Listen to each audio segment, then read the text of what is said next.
पिछले क्लास में हम लोग किसी भी रेखा खंड को कई बराबर भागों में बांटना सीखे थे, लेकिन वह एक तरीका था। मैंने पिछले क्लास में बोला था कि इसको बांटने का एक और भी दूसरा तरीका है, तो उसको आज सीखते हैं। ठीक है, आइए देखिए बोर्ड पे देखिए। मान लीजिए कि आपको ये रेखा दे दिया 8 सेंटीमीटर, ये लंबी रेखा होगी। ठीक है, अब इसको हमें फिर 4 बराबर भागों में बांटना है। ये आपका हो गया 8 सेंटीमीटर, 8 सेंटीमीटर ये लंबी रेखा है। अब इसको हमें 4 बराबर भागों में बांटना है। एक तरीका तो आप लोग सीख लिए हैं, अब इसको दूसरा तरीका और कौन है जिससे हम इसको 4 बराबर भागों में बांट सकते हैं। देखिए, इस रेखाखंड का 2 अंत पॉइंट होता है, अंत बिंदु होता है, तो उसमें भी हम लोग एक अंत बिंदु पर 60 डिग्री का कोण बनाए थे।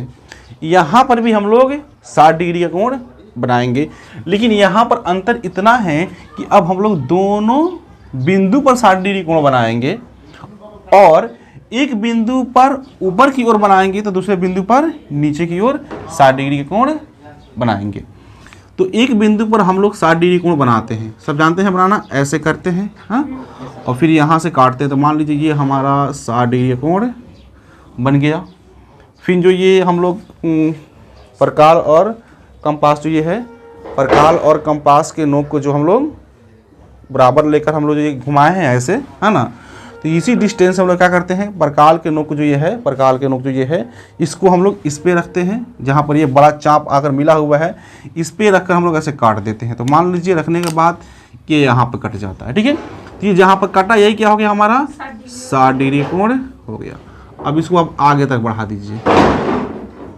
ठीक है, अब ध्यान में रखिएगा, जितना आप ये डिस्टेंस लिए हैं पेंसिल और प्रकाल का जो डिस्टेंस लिए हैं, ये डिस्टेंस घटना बढ़ना नहीं चाहिए, ये सेम डिस्टेंस होना चाहिए। और उसको लेकर आएंगे, अब दूसरे साइड में जो पॉइंट है उस पर ये रखेंगे, इसको कंपास के नोक को, और इस पर अब नीचे की ओर 60 डिग्री कोण बनाएंगे। ठीक है, तो मान लीजिए आपका ये ऐसे घूम गया।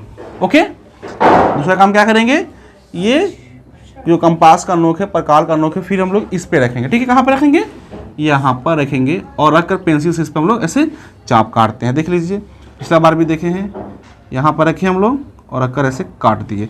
तो मान लेते हैं पेंसिल से आपको यहाँ पर कट गया, फिर इसको हम लोग ऐसे करके मिलाएंगे और आगे की ओर इसको बढ़ा देंगे। देख लिए क्या क्या किया हम लोगों ने। पहले हम लोग 8 सेंटीमीटर लंबी एक रेखाखंड ले लिए, उसके बाद में इसके दोनों बिंदु पर 60 डिग्री कोण बनाए, एक पर ऊपर बनाए तो दूसरे पर नीचे बनाए। ये क्लियर हो गया। अब देखिए, इसको 4 हिस्से में बांटना है, तो इसमें भी हमें कट डालना है, इसमें भी हमें कट डालना है। पिछले वाले जो मेथड सीखे थे उसमें भी हम लोग कट डाले थे। 4 भागों में बांटना है तो 4 कट डाले थे। अगर 10 बराबर भागों में बांटना है तो 10 कट डालेंगे, 5 बराबर भागों में बांटना है तो 5 कट डालेंगे। लेकिन यहाँ पर देखिएगा, यहाँ पर जितना बराबर भाग में बांटना होगा उससे एक कम करके कट डालेंगे, यानी कि 4 बराबर भागों में बांटना है, 4 बराबर भागों में बांटना है, तो यहाँ पर 3 कट डालेंगे। कितना कट डालेंगे, 3 कट। और वो कट कहाँ कहाँ डालेंगे, देखिए ये जो 60 डिग्री की जो एंगल बना हुआ है, इसका जो ये लाइन दिख रहा है ना, इस पर हम लोग 3 कट डालेंगे, और वही डिस्टेंस लेकर यहाँ पर भी हम लोग 3 कट डालेंगे। मान लीजिए ये हम डिस्टेंस ले लिए, हो गया ये पेंसिल और कंपास का। कंपास के नोक कहाँ रखेंगे, यहाँ पर रखेंगे। ठीक है, रख रहे हैं, यहाँ पर रखकर ऐसे कट डाल दिए, यहाँ पर कट गया, जैसे कि ये पहला कट हो गया। ओके, फिर हम कंपास के नोक को यहाँ पर रखेंगे और दूसरा कट डाल देंगे। ओके, ये दूसरा कट हो गया। कितना कट डालना हम लोगों को, 3 कट डालना है। फिर कंपास के नोक को हम लोग दूसरा कट पर रख के आगे 3 कट कर दिए, हो गया, ये तीसरा कट हो गया। डिस्टेंस यही रहेगा, अब घटना बढ़ना नहीं चाहिए। फिर कंपास के नोट को इसी डिस्टेंस को लेकर हम आएंगे, और ये यहाँ पे हमारा दूसरा 60 डिग्री कोण बना हुआ है, इस पे भी हम लोग 3 कट डालेंगे, सेम डिस्टेंस ही रख के। आ रही है बात समझ में। अब कंपास के नोक को हम लोग यहाँ पर रखते हैं, कंपास के नोक को यहाँ पर रखते हैं और पहला कट काटते हैं। मान लीजिए यहाँ पर ये कट गया, ठीक है, ये इसका पहला कट हो गया। ओके, अब दूसरा कट करना है, तो कंपास के नोक को पहला कट पर रखेंगे और दूसरा कट का लेंगे। मान लीजिए यहाँ पर कट गया, ये दूसरा कट हो गया, ठीक है। फिर तीसरा कट करना है, फिर कंपास के नोक को दूसरा पर रखेंगे और तीसरा कट हम लोग निकाल लेंगे। ऐसा ये तीसरा कट हमारा हो गया। क्लियर है?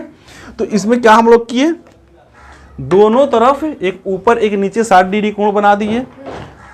जितने बराबर भागों में बांटना रहेगा उससे एक कम करके ऊपर भी कट करेंगे और नीचे भी कट करेंगे। अगर 6 भागों में बांटना होता तो कितना कट करते हैं हम लोग, ये अब समझ में आ गई बात।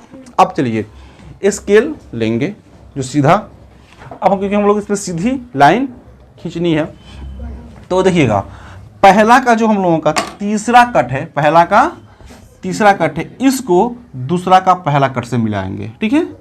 तो बिल्कुल सीधा आप स्केल से मिलाइएगा, मैं ऐसे हाथ से मिला रहा, ठीक है। फिर आप पहला का जो ये पहला कहिए चाहे ऊपर कहिए, ऊपर का दूसरा कट को हम लोग क्या करेंगे, नीचे का दूसरा कट से मिलाएंगे। यानी कि अभी यहाँ से हम लोग सिलसिला शुरू कर दीजिए, लाइन बाई लाइन हम लोग एक एक करके मिलाते आएंगे।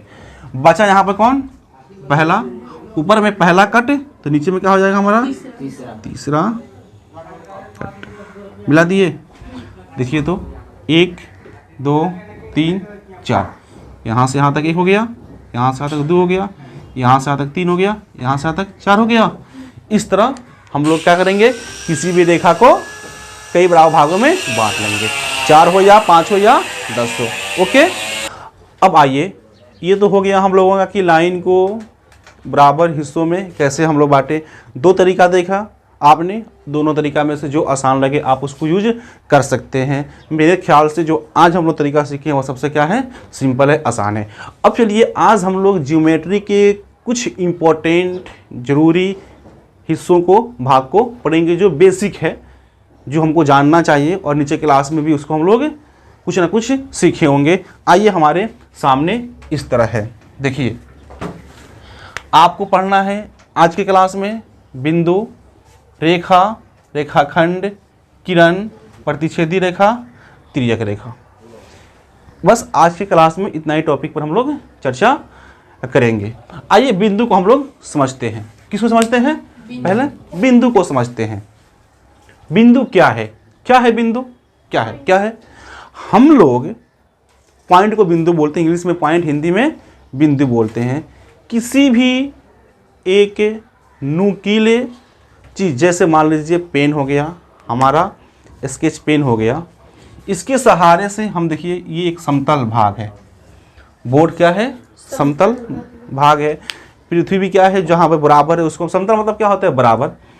तो किसी समतल में एक ऐसा मार्क, एक ऐसा चिन्ह, बिंदु को समझिए पहले बढ़िया से, ऐसा मार्क, एक ऐसा चिन्ह जो केवल जगह घेरता हो, जो केवल क्या कर रहा हो, जगह को कैच कर रहा हो, स्पेस को कैच कर रहा हो, लेकिन उसमें ना ही कोई लंबाई हो, ना ही कोई चौड़ाई हो, ना ही कोई मोटाई हो, ना ही कोई पतलाई हो।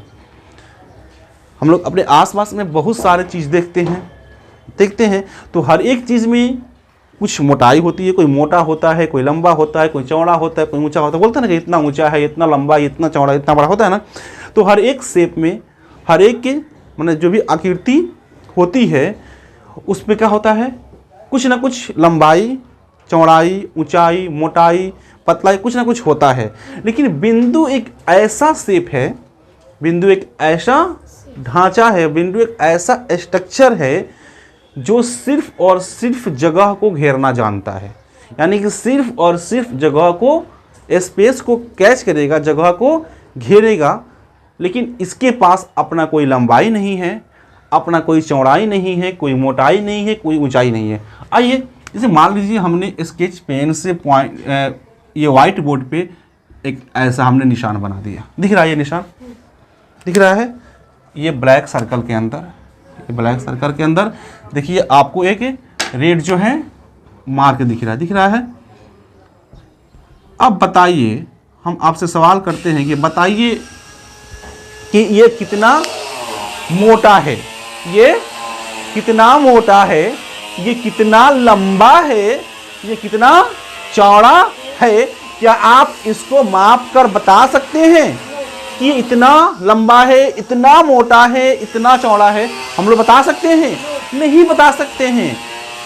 क्या इसमें क्या देख रहे हैं? इसके पास कोई लंबाई है ही नहीं है। हम कहें कि आप स्केल उठाइए और स्केल से आप नाप कर बताइए कि कितना लंबा है, ये कितना चौड़ा है, ये कितना ऊंचा है, बता सकते हैं? जैसे हम कहेंगे जो हमारा व्हाइट बोर्ड है, हम कहेंगे बताइए इसकी लंबाई कितना है, और फटाक दे स्केल या जो भी मेजरमेंट टेप होता है उसको लेंगे और इस पॉइंट से क्या करेंगे, आप माप के बता देंगे कि ये 2 मीटर, 3 मीटर, 4 मीटर, 5 मीटर लंबा है। इसका चौड़ाई कहेंगे तो आप माप के बता देंगे। हाँ, इसका जैसे ये स्केच पेन है हमारे पास, हम कहेंगे कितना लंबा है तो आप माप के बता देंगे कितना लंबा है। इसका घेरा कितना, यानी कि कितना मोटा है, आप टेप से इसको बता देंगे कितना mm है। लेकिन ये कितना मोटा है, ये कितना लंबा है, नहीं बता सकते क्योंकि इसके पास लंबाई है ही नहीं है।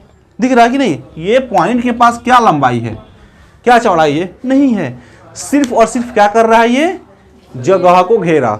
यहाँ पर कुछ भी नहीं है, ये जगह खाली है, लेकिन पॉइंट आ गया तो उतना दूर का तो जगह घेर लिया, उतना दूर का तो जगह कैच कर लिया। आया बात समझ में? पॉइंट क्या है, कोई डाउट नहीं है किसी के मन में? चलिए फटाफट चलते हैं हम लोग दूसरा पॉइंट पर। रेखा, जिसको इंग्लिश में क्या बोलते हैं हम लोग? लाइन। रेखा, लाइन। देखिए रेखा क्या है, आइए इसको डायरेक्ट हम बोर्ड पे समझते हैं।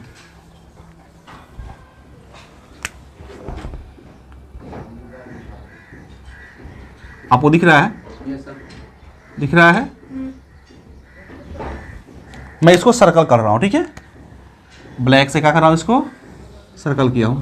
सर्कल इसलिए कर रहा हूं मतलब मार्किंग करने के लिए, ताकि आपको दिखाई दे स्पष्ट। ये क्या है? ये सब पॉइंट है। जब क्या है? पॉइंट है। बहुत सारे बिंदु हैं, बहुत सारे, लाखों करोड़, यानी कि अनंत पॉइंट हम वहां पे डाल सकते हैं। बनाते जाए डाल सकते हैं। तो मानिए कि ये अनंत पॉइंट है, इसके बीच में और भी समा सकता है, छोटा छोटा छोटा, बहुत सारे पॉइंट इसके अंदर समा सकते हैं। हो गया? अब चलिए इस पॉइंट को इस पॉइंट से हम मिला देते हैं, मिला दिए। अब यही काम हम कंटिन्यू कर रहे हैं, एक पॉइंट को दूसरे से मिला रहे हैं, फिर इससे इसे मिला दिए, फिर इससे इसे मिला दिए, फिर इससे इसे मिला दिए, फिर इससे इसे मिला दिए, फिर मिलाते जा रहे हैं, मिलाते जा, ठीक है ना? एक पॉइंट को उसके अगले पॉइंट से हम क्या कर रहे हैं? मिलाते जा रहे हैं, मिलाते जा रहे हैं, ठीक है? फिर अगर इसके आगे भी पॉइंट होता था, क्या करते हैं हम इसको उससे मिलाते, फिर मिलाते, उससे मिलाते मिलाते, यानी पता क्या चला कि ये कहाँ तक जाएगा? अनंत तक जाएगा, इन्फिनिटी तक जाएगा। तो अब अनंत यानी कि इन्फिनिटी, बहुत सारे पॉइंट को अगर हम जोड़ते जाए तो जो स्ट्रक्चर, जो ढांचा, जो शेप मिलेगा उसी का नाम है लाइन, उसी का नाम है लाइन, और उसी का नाम है क्या आपको? रेखा। आई बात समझ में? आई बात समझ में? यानी कि बहुत सारे, यानी कि अनंत कह सकते हैं पॉइंट को अगर हम क्या करते जाएं, मैच करते जाएं, मिलाते जाए तो क्या बन जाएगा? लाइन बन जाएगा, रेखा बन जाएगा। अब आती है बात कि हम लोग मैथ की भाषा में लाइन को कैसे दर्शाते हैं, ठीक है? इसका नामकरण किया जाता है, इसका नाम दिया जाता है, क्योंकि हर एक चीज का नाम होता है, इसका भी क्या होता है? अपना नाम होता है। इससे पहले इस चीज को जान लीजिए, इधर हम लोग कुछ चिन्ह बनाते हैं ऐसे। ये किसका चिन्ह है? बन गया तीर, लगेगा जाके के दिल पर छनाक दे, नहीं क्या हो गया? तीर। फिर इधर भी क्या होता है आपका? ऐसे सिंबल बना होता है, किसमें? लाइन में। क्या होता है? लाइन में दोनों तरफ आपको जो है एरो का जो तीर का चिन्ह होता है वैसे बना होता है। क्यों बना होता है ऐसे?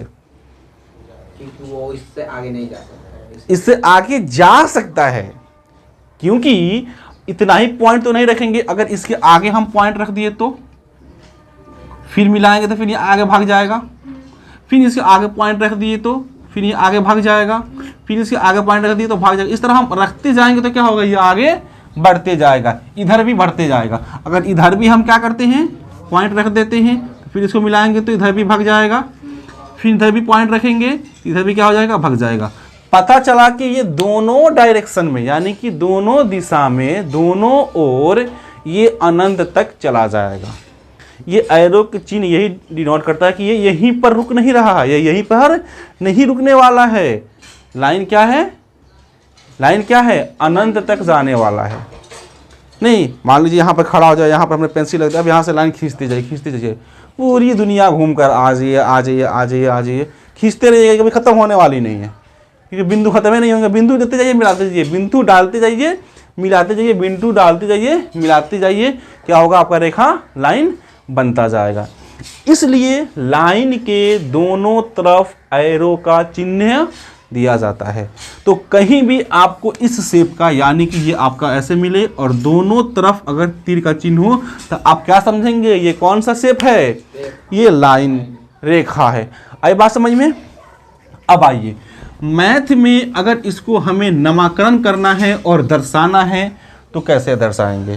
जैसे मान लीजिए आपको ये फिर से फिगर बनाते हैं, ये लाइन है, इसका कुछ हम लोग नाम दे देते हैं। क्या नाम दे देते हैं? A B. अब इसको शॉर्ट में लिखना है लाइन ए बी, तो हम क्या करते हैं? ये ए बी लिख देंगे और ऊपर इसी चिन्ह को, यानी कि ऐसे करके दोनों तरफ क्या करते हैं? एरो का चिन्ह बना देते हैं। इसको बना जाता है रेखा ए बी। क्या बनाया जाता है? रेखा ए बी। अब देखिए, इसमें से एक प्रश्न निकल के आता है कि लाइन में कितने अंत बिंदु होते हैं? लाइन में कितने अंत बिंदु होते हैं? यानी कि लाइन के पास क्या कोई अंत बिंदु होता है? अंत का मतलब जहां पे जाकर ये रुक जाए। क्या इसके पास कोई ऐसा अंत बिंदु होता है जहां जाकर ये रुक जाती हो? नहीं, लाइन नहीं रुक सकता है। अभी हम बताए हैं कि अगर आप यहाँ पर पॉइंट दें तो फिर क्या हो जाएगा? ये आगे बढ़ जाएगा। यानी कि इसके पास कोई भी अंत बिंदु नहीं होता है। लाइन के पास कोई भी अंत बिंदु नहीं होता है। लाइन को हम कैसे लिखेंगे ये भी हम लोग सीख लिए। लाइन किससे कहते हैं? ए बी सीख लिए। अब आइए, लाइन में मोटाई होता है? नहीं होता है। हम कहेंगे बताइए कितना मोटा है? नहीं बता सकते हैं, आप नहीं मेजर कर सकते, क्योंकि पॉइंट के मिलने से बना होता है। पॉइंट में क्या होता है? मोटाई नहीं होता है। लेकिन क्या लाइन में लंबाई होता है? तो हाँ, लंबाई होता है, क्योंकि पॉइंट मिलता गया आगे बढ़ता गया। तो यहाँ से यहाँ तक हम क्या करेंगे? इजीली आप माप सकते हैं। यहाँ से यहाँ तक स्केल लेंगे और नाप के बता देंगे कि 10 सेंटीमीटर है, 20 सेंटीमीटर, 50 सेंटीमीटर है।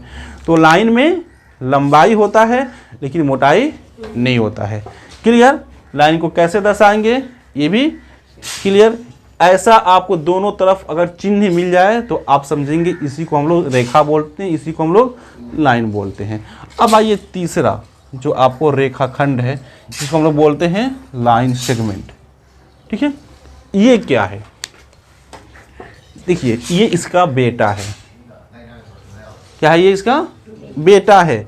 लाइन सेगमेंट जो रेखाखंड है वो क्या होता है? आपको लाइन से ही पैदा होता है, रेखा से क्या होता है? ये निकल कर आता है। मानिए कि यहाँ पर हम रेखा को बना देते हैं, एक फिगर बनाते हैं। ठीक है, किसका? Line segment. नहीं, लाइन का पहले बनाते हैं। ठीक है, ये मानिए आपका लाइन है। क्या है? ये आपका लाइन है। मैंने क्या बोला कि लाइन सेगमेंट रेखाखंड जो है क्या हो रहा है? रेखा का बेटा है। इसी में से क्या हो रहा है? ये निकलकर पैदा होकर आ रहा है। कैसे पैदा होकर आ रहा है? देखिए, ये तो समझ गए कि कई सारे बिंदुओं को जब हम मिलाते जा रहे हैं तो रेखा बन जा रहा है। अब रेखा को अब बताइए, यहाँ से हम काट देते हैं और यहाँ से काट देते हैं। ठीक है, तो ये निकल कर ऐसे आएगा, यहाँ पर आ गया। तो जब हमने रेखा को काटा तो यहाँ पर किसी एक बिंदु पर काटा, जिसका नाम क्या कर देते हैं हम लोग? ए दे देते हैं। यही चीज़ यहाँ पर निकल कर आया है, जिसका नाम क्या हो गया? ए। और इसी रेखा को एक दूसरे बिंदु पर काटा तो उस बिंदु का नाम क्या दे देते हैं? बी। और इसी चीज़ को निकाल कर हमने यहाँ पर लाया बी। यानी कि लाइन जो है, लाइन सेगमेंट जो है, रेखाखंड जो है, लाइन में से निकल कर आता है। आपको दिखा दिया। यानी कि जो रेखा है उसको कहीं से भी दो बिंदु पर काट दीजिए। कितना भी लंबा क्या है आपका रेखा है, उसके किसी भी दो बिंदु पर कट कर दीजिए। कटने के बाद में वहाँ से आप उसको निकालिए। देखिए, काट रहे हैं यहाँ पर, तो काटने के बाद में मान लीजिए यहाँ ऐसे इसको हमने निकाल दिया, यही से अपना आएगा, यही हमारा क्या है, रेखाखंड है। यही क्या हमारा रेखाखंड है। अब क्या देखें कि रेखाखंड में आप दोनों तरफ तीर का चिन्ह नहीं देख रहे हैं। क्यों नहीं देख रहे हैं? क्योंकि अब जब ये कट कर आ गया तो ये अब बी से आगे नहीं जा सकता है, ये सीमित हो गया। अगर ये 5 सेंटीमीटर है तो क्या है आपका, 5 सेंटीमीटर है। अगर अब 6 सेंटीमीटर अगर बनाना है तो फिर इसके नीचे हमें 6 सेंटीमीटर करेंगे। आई बात समझ में? एक और बात इसमें क्या है कि इसके पास इसमें जो है 2 ठो पॉइंट है जहां पर क्या हो जा रहा है, जाकर सीमित हो जा रहा है। ये ए पर आकर सीमित हो गया, अब ए से इधर आएगा नहीं, बी तक जाकर ये सीमित हो गया, बी से आगे जाएगा नहीं। यानी कि इसमें क्या हो गया, 2 ठो अंत बिंदु हो गया। यानी दोनों पर क्या हो जा रहा है, जाकर ये अंत हो जा रहा है, ठहर जा रहा है, रुक जा रहा है। रेखा दोनों तरफ भाग रहा था, कहीं नहीं रुक रहा था, और रेखाखंड दोनों पर जाकर अंत हो गया। ये बात क्लियर हो गया। रेखाखंड कहाँ से आया, रेखा से आया। रेखा कहाँ से आया, कई बिंदुओं को, कई पॉइंट को मिलने से बना। डाउट क्लियर हो गया। अब देखिए रेखा को अगर हमें लिखना है तो कैसे लिखेंगे। मान लीजिए ये ए बी है, अब इसको लिखना है तो ऐसे लिखेंगे, रेखा खंड ए बी, ऐसे लिखेंगे। हाँ लिख सकते हैं, लेकिन ऐसे लिखने में समय लग रहा है। हम क्या करेंगे, झटपट ऐसे ए बी लिख देंगे और इसके ऊपर ऐसे मार्क बना देंगे। इसको क्या पढ़ा जाएगा, रेखाखंड ए बी। रेखा के लिए कैसे किया हम लोगों ने, रेखा के लिए अल्फाबेट का कोई भी 2 लेटर लिखेंगे जिससे उसका नाम दिया गया था, और उसके ऊपर फटाक दे ऐसे कर देंगे। क्लियर? तो आप रेखा भी समझ गए, रेखाखंड भी समझ गए, और आप पॉइंट को भी समझ गए। अब चलिए अगला हमारा मैटर क्या है, किरण। किरण, किरण आसान है। सूरज से किरण आते हुए आप देखे हैं, सूरज से क्या होता है, किरण आता है, आते हुए देखे हैं। ऐसे जब आंख बंद कीजिएगा तो पतला पतला पतला पतला क्या होता है, वह निकल कर आता है। तो वह माल कहाँ से निकला, वो सन से निकला, सूरज से। उसका एक स्थान है, उसका एक जगह है जहाँ से वह निकल कर आ रहा है। अब वहाँ से निकल कर आया है तो कहाँ तक जाएगा ये पता नहीं है। पृथ्वी पर आया, अगर पृथ्वी नहीं होता तो उसको और नीचे भी चला जाता। ये बात समझ में आ रही है, बात समझ में? कि सन से जो किरण निकल कर आ रही है वो आकर कहाँ ठहर रही है, किससे टकरा रही है, अर्थ से, धरती से। यानी कि इसके बीच में अगर कुछ और मिल गया होता तो वहीं पर ठहर जाती, लेकिन नहीं मिला तो कहाँ तक आई, वो धरती तक। अगर धरती भी नहीं तो और आगे तक वह चली जाती। आ रही है बात समझ में? क्या समझे कि वो किसी एक पॉइंट से आ रही है और दूसरी ओर जब वो जा रही है तो कहाँ तक जा रही है पता नहीं है, यानी कि वो भी अनंत तक जा रही है। क्योंकि सन से आई तो पृथ्वी पर रुकी, और पृथ्वी नहीं होता आगे फिर वो कहाँ तक जाती हमें पता नहीं, यानी कि ये मालूम चला कि वो अनंत तक के जाती। इसलिए किरण को हम लोग कैसे देखते हैं आकृति में, आइए। ये एक पॉइंट है आपका, है ना, यहाँ से ये किरण निकल रही है, यहाँ से किरण क्या हुई, निकली, और इसको ऐसे कर दिया गया।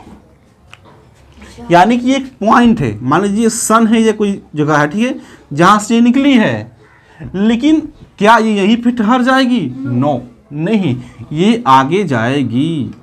इसका कोई सीमा नहीं है, कोई इसका ठिकाना नहीं है कि वो कहाँ तक जाएगी। तो ऐसे होता है किरण। अब इसमें क्या पता चल रहा है कि ये किसी एक निश्चित पॉइंट से निकलती है।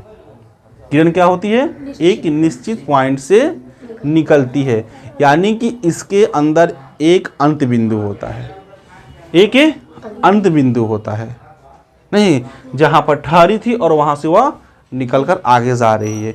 दूसरी ओर इसका कोई अंत बिंदु नहीं होता है। तो किरण में कितने अंत बिंदु हुए, 1। रेखा में कितने अंत बिंदु हुए, रेखा में कितने अंत बिंदु हुए, कंफ्यूज मत होइए, रेखा में कोई अंत बिंदु नहीं है, नहीं, क्योंकि दोनों साइड में वह अनंत तक चला जाएगा। रेखाखंड में 2 अंत बिंदु हैं, हो गया। किरण में एक अंत बिंदु है और एक साइड में एक दिशा में यह अनंत तक जाती है। अब इसको हमें दर्शाना होता है, इसका भी नाम होता है, तो क्या करते हैं, कोई भी अंग्रेजी का हम 2 अक्षर लेते हैं, मान लीजिए PQ कर दिए और इसके ऊपर ऐसे बना दिए, ठीक है, तो इसको कहा जाएगा किरण PQ, किरण PQ, क्योंकि मान लीजिए ये पॉइंट क्या हो गया हमारा P और इधर मान लीजिए कोई पॉइंट है Q, तो PQ, किरण PQ, ठीक है। 4 बातें हम लोग सीख लिए, बिंदु, रेखा, रेखाखंड, किरण, क्लियर है, इसमें कोई डाउट नहीं है। अब बारी है आपको प्रतिच्छेदी रेखा, इंटरसेक्टिंग लाइन, ये क्या होता है, आइए इसको अच्छे से समझते हैं, इसको भी हम लोग अब करते हैं। देखिए रेखा को तो अब देख लिए, रेखाखंड को भी देख लिए, ठीक है। देखिए जब दो रेखाखंड एक दूसरे को किसी निश्चित पॉइंट पर काट रही हों तो ऐसी 2 रेखाओं को इंटरसेक्टिंग लाइन, प्रतिच्छेदी रेखा कहते हैं। यानी वे दोनों रेखाएं क्या होती हैं, एक दूसरे के लिए इंटरसेक्टिंग लाइन होती है, प्रतिच्छेदी रेखा होती है। जैसे देखिए प्रतिच्छेदी रेखा कैसे हो सकती है, देखिए ये मान लीजिए आपका एक लाइन है, ठीक है, लाइन हो सकता है या लाइन सेगमेंट हो सकता है या किरण भी हो सकता है, तीनों में से कोई भी हो सकता है।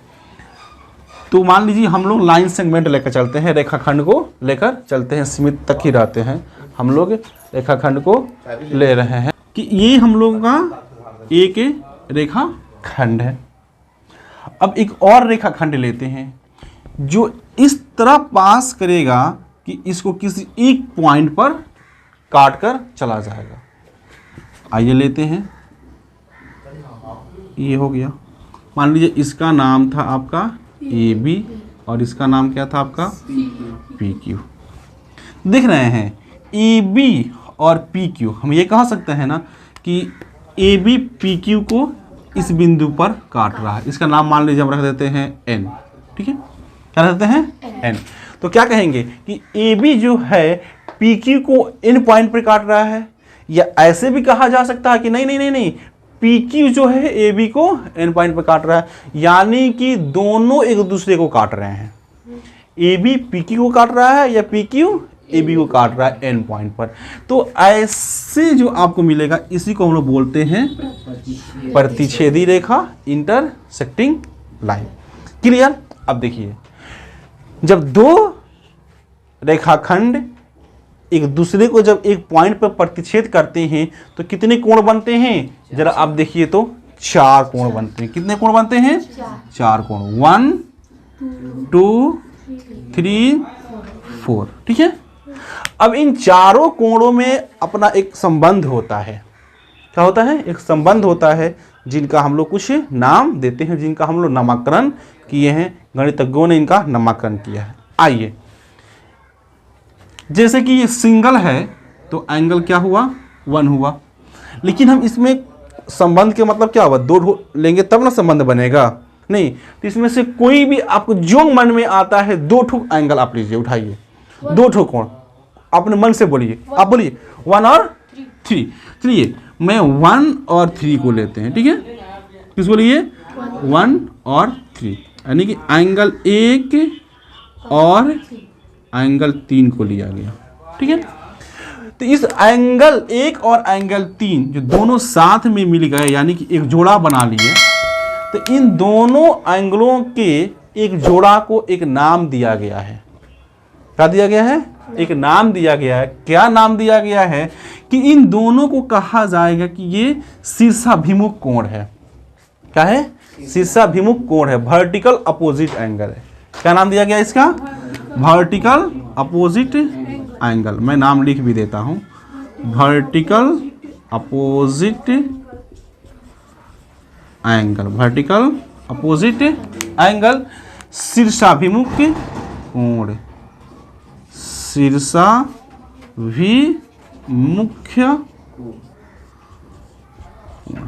ठीक है। यानी कि पता क्या चला कि जब दो लाइन एक दूसरे को किसी एक पॉइंट पर इंटरसेक्ट कर रही हैं, काट रही हैं, तो उसमें 4 कोण बन रहे हैं। अब उन 4 कोणों में से जो आमने सामने, देख रहे हैं आमने सामने है कि नहीं, एक के सामने क्या है 3 है, 3 के सामने क्या है 1 है, यानी कि आमने सामने जो कोण बन रहे होंगे उनके जोड़ा को हम लोग शीर्षाभिमुख कोण या वर्टिकल अपोजिट एंगल कहते हैं। क्लियर? क्या आपको 1 और 3 के अलावा और कोई भी शीर्षाभिमुख कोण दिख रहा है? दिख रहा है, बिल्कुल दिख रहा है। कौन? 2 और 4, यानी कि 2 और 4 को क्या बोलेंगे कि ये शीर्षाभिमुख कोण है, vertical opposite angle. Clear? Clear? Clear. चलिए अब इसके अलावा आप और 2 कोण लीजिए। आप तो ये आमने सामने का ले लिए, अब अगल बगल का लीजिए, आजू बाजू का अगल बगल का लेते हैं। जैसे 3 और 4 को हम लेते हैं, ठीक है, इसको मैं रब कर दूं, ये तो आपको याद हो गया। अब हम यहाँ पर 3 और 4 को लेते हैं, तो फिर एंगल 3 यानी कि एंगल 3 और 4, अब इसको हम लोग किस नाम से जानते हैं, किस नाम से पुकारते हैं, किस नाम से इसको पुकारते हैं? क्या कोई बता सकता है कि अब इस तरह ये 3 और 4 यानी कि ये जो जोड़ा बन रहा है, इस जोड़ा को किस नाम से हम लोग पुकारते हैं? देखिए, इसको हम लोग बोलते हैं रैखिक आसन्न कोण, लीनियर एडजासेंट एंगल। क्या बोलते हैं इसको? लीनियर एडजासेंट एंगल, ठीक है। रैखिक आसन्न कोण, रैखिक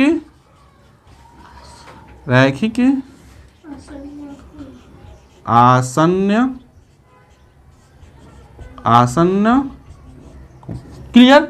अब इसमें ये चीज देखिएगा, ये रैखिक जो आसन्न कोण होते हैं, यानी कि इस तरह का जो कोण बनेंगे, इन दोनों कोणों को अगर जोड़ा जाए, इन दोनों कोणों को अगर जोड़ा जाए तो इनका योग जो होता है 180 डिग्री के बराबर होता है। इसको भी याद रखेंगे। जो रैखिक आसन्न कोण बनता है, यानी कि लीनियर एडजेसेंट एंगल कहीं भी बन रहे हों, तो उन जब दोनों कोणों को हम लोग ऐड करेंगे, एक साथ मिला देंगे, जोड़ देंगे, तो उनका योग कितना हो जाता है? 180 डिग्री के बराबर हो जाता है। इस बात को याद रखेंगे। आइए फिर थोड़ा रिवर्स करते हैं। जो अपोजिट एंगल हम लोग पढ़े हैं, वर्टिकल अपोजिट एंगल पढ़े हैं, जैसे कि 1 और 3 वर्टिकल अपोजिट एंगल होते हैं, तो ये दोनों एंगल क्या होते हैं? मेजरमेंट में क्या होते हैं ये दोनों का वैल्यू क्या होता है? सेम होता है। इस बात को भी आप याद रखेंगे कि शीर्षाभिमुख कोण जो होते हैं उनका मान, उनका वैल्यू, उनका माप जो क्या होता है आपका? सेम होता है। यानी कि अगर कोण 1 60 डिग्री के बराबर है तो कोण 3 कितने के बराबर होगा? 60 डिग्री के बराबर होगा। अगर कोण 2 50 डिग्री के बराबर है तो इसके सामने 4 वाला 50 डिग्री के बराबर हो जाएगा। यानी कि जो आमने सामने के कोण बन रहे हैं शीर्षाभिमुख कोण, उनका वैल्यू क्या होता है? बराबर होता है। याद रहेगी बात, ये बिल्कुल याद रहेगी। और जो आसन्न कोण होते हैं उनको जब मिलाते हैं तो क्या बोलते हैं उसको हम लोग? उनका जो कितना होता है? 180 डिग्री। अब आसन्न कोण किसको बोलेंगे आप ये भी देख लीजिए, या मैं इसको और थोड़ा सा अच्छे से क्लियर करता हूं, ठीक है। आइए, ये फिगर रहेगा। मान लीजिए कि आपको एक लाइन दे दिया जाएगा। क्या हो गया? एक लाइन दे दिए। अब इस लाइन पर एक कोई दूसरा जो है लाइन आकर इस पे गिर गया, किसी एक पॉइंट पर क्या हो गया? आकर गिर गया। मान लीजिए ये आपका ए बी है, हाँ, और ये पॉइंट सी है और ये डी है। यानी कि ए बी लाइन पर, या लाइन सेगमेंट कह लीजिए, अगर ऐसे बनाए हैं तो ये क्या है? ये लाइन सेगमेंट है। ए बी लाइन सेगमेंट पर, यानी कि ए बी रेखाखंड पर एक सी डी रेखाखंड सी बिंदु पर आकर क्या हो रही है? मिल रही है। लेकिन इसको इंटरसेक्ट नहीं कर रही। इंटरसेक्ट का मतलब इसको क्रॉस कर जाता, पार कर जाता, ठीक है। तो पार नहीं किया, बल्कि आकर उसके ऊपर टिक गया, ठहर गया, रुक गया। तो इस तरह आप देखेंगे 2 कोण बन रहे हैं। इन्हीं दोनों कोणों को तो हम बोलते हैं आसन्न कोण। आई बात समझ में? जरा इस फोटो पर एक नजर डालिए ना। अगर इधर से हम इसको मिटा देते हैं, इधर से मिटा देते हैं तो यही ना 2 ठो बनेंगे, या नीचे से इसको अगर ऐसा मिटा देते हैं तो यही ना 2 ठो बनेंगे। थोड़ा सा आप लोग ध्यान से देखिए कि एक लाइन है ना, ए बी, इसी के ऊपर ना ये आकर गिरा हुआ है, लेकिन आगे नहीं बढ़ रहा है। जैसे इसमें आगे नहीं बढ़ा रहे हैं, उसी पर ठहर गया तो ऊपर जो दो कोण बन रहे हैं वही हमारा क्या है, रैखिक आसन्न कोण या लीनियर एडजेसेंट एंगल है। अब बात समझ में, ये क्लियर हो गया। यानी कि इंटरसेक्टिंग लाइन किससे कहते हैं, इनमें कितने एंगल बनते हैं, इनके जो एंगल हैं कोण हैं उनके बीच में क्या संबंध है, उनका मेजरमेंट वगैरह सबके बारे में हम लोग समझ गए, जान गए। अब चलिए जो लास्ट पॉइंट है हम लोगों का, तिर्यक रेखा नहीं ट्रांसवर्सल लाइन, ये क्या होता है, तिर्यक रेखा ट्रांसवर्सल लाइन क्या होता है। देखिए जब एक रेखा या रेखाखंड या किरण, दो अगर रेखा है तो रेखा इस्तेमाल करेंगे, यानी कि जब एक रेखाखंड दो रेखाखंडों को दो अलग अलग एक बिंदु पर, दो अलग अलग बिंदु पर काट रही हो, प्रतिच्छेद कर रही हो, तो उस रेखा को हम लोग बोलते हैं ट्रांसवर्सल लाइन या तिर्यक रेखा। अभी बात समझिए, फिगर से बात समझ में आपको आ जाएगी। ये मान लीजिए हमारा एक रेखा है जिसका नाम क्या है आपका AB, एक दूसरा रेखा है CD, ठीक है। अब तीसरा रेखा आपको ऐसे आया जिसका नाम क्या है P, जिसका नाम क्या है PQ। तो PQ को जरा ध्यान से देखिएगा, PQ ने AB को एक बिंदु T पर काट दिया, फिर यही PQ आगे जब बढ़ रहा है तो CD को एक बिंदु N पर काट दिया। आ रही बात समझ में। तो एक रेखा खंड PQ है जो AB को भी T बिंदु पर काट रहा है और CD को भी इन बिंदु पर काट रहा है। वही रेखा है जो दोनों को अलग अलग दो बिंदुओं पर काट रहा है। तो इस रेखा का नाम, यानी किसको, PQ को हम लोग कहेंगे कि यही तिर्यक रेखा है। PQ क्या है, PQ क्या है, यही हमारा तिर्यक रेखा है। PQ तिर्यक रेखा है। आई बात समझ में। दो लाइनें जब एक दूसरे को एक पॉइंट पर काटेंगी, आपस में एक दूसरे को काटेंगी, तो उनको हम लोग इंटरसेक्टिंग लाइन, प्रतिच्छेदी रेखा कहेंगे। लेकिन दो लाइनों को एक तीसरी रेखा आ जा रही है और दोनों को अलग अलग दो बिंदुओं पर काट के चली जा रही है, तो उस तीसरी रेखा को हम लोग बोल रहे हैं ट्रांसवर्सल लाइन, तिर्यक रेखा। फोटो से, फिगर से आपको स्पष्ट हो जाना चाहिए कि AB एक रेखा है, CD एक दूसरी रेखा है। नहीं, यानी कि यहां पर दो रेखा ए हैं, या रेखा खंड है या किरणें हैं, कुछ भी कहिए, है ना। इनको एक तीसरा जो है रेखाखंड, एक तीसरा रेखाखंड आकर काटा, यानी कि अलग अलग, AB को अलग पॉइंट पर काटा T पर और CD को एक अलग पॉइंट पर काटा N पर। तो इस रेखा को हम लोग कह रहे हैं तिर्यक रेखा, ट्रांसवर्सल लाइन। बात क्लियर हो रही है। पिछले क्लास में भी इसी तरह का ना फोटो हम लोग देखे थे, इसी तरह का ना फोटो पढ़े थे। अब आइए, जब तिर्यक रेखा दो या तिर्यक रेखाखंड दो रेखाखंडों को जब प्रतिच्छेद करता हो, तब उसमें कितने एंगल बन रहे होंगे, 8, उसमें कितने एंगल बन रहे होंगे, 8 एंगल बन रहे होंगे। अब वो 8 एंगल कौन कौन है आप पिछले क्लास में देख लिए हैं। उनके बीच में क्या संबंध है आपको बता दिया गया था। उसमें कुछ बहिष्कोण होते हैं, कुछ अंतःकोण होते हैं, उसके बाद में कुछ एकांतर कोण होते हैं, एकांतर में कुछ अंतः एकांतर कोण है, कुछ बाह्य एकांतर कोण है। उसके बाद में एक और कोण था, क्या था, संगत कोण, भूलिए नहीं संगत कोण है। यही ना है, यही सारे कोण इसके अंदर बनते हैं। आगे बात है समझ में, कोई डाउट, कुछ क्वेश्चन करना है, कुछ नहीं पूछना है। चलिए अगले क्लास में क्या पढ़ेंगे मैं आज ही बता देता हूं। अगले क्लास में हम लोग पैरेलल लाइन को पढ़ेंगे, समांतर रेखा को पढ़ेंगे, ठीक है। और आगे चलेंगे तो ये पढ़ेंगे कि जब ये तो हम लोग उसमें पढ़ लेंगे समांतर रेखा क्या है, इसके बारे में समझ लेंगे। उसके बाद में जब दो समांतर रेखाओं को एक तिर्यक रेखा, इसलिए मैं आज तिर्यक रेखा, प्रतिच्छेदी रेखा, ये सबको आज हमने क्लियर कर दिया। जब तिर्यक रेखा किसको, दो समांतर रेखाओं को जब काट रही होगी तो उसके अंदर कितनी बातें होती हैं, ठीक है।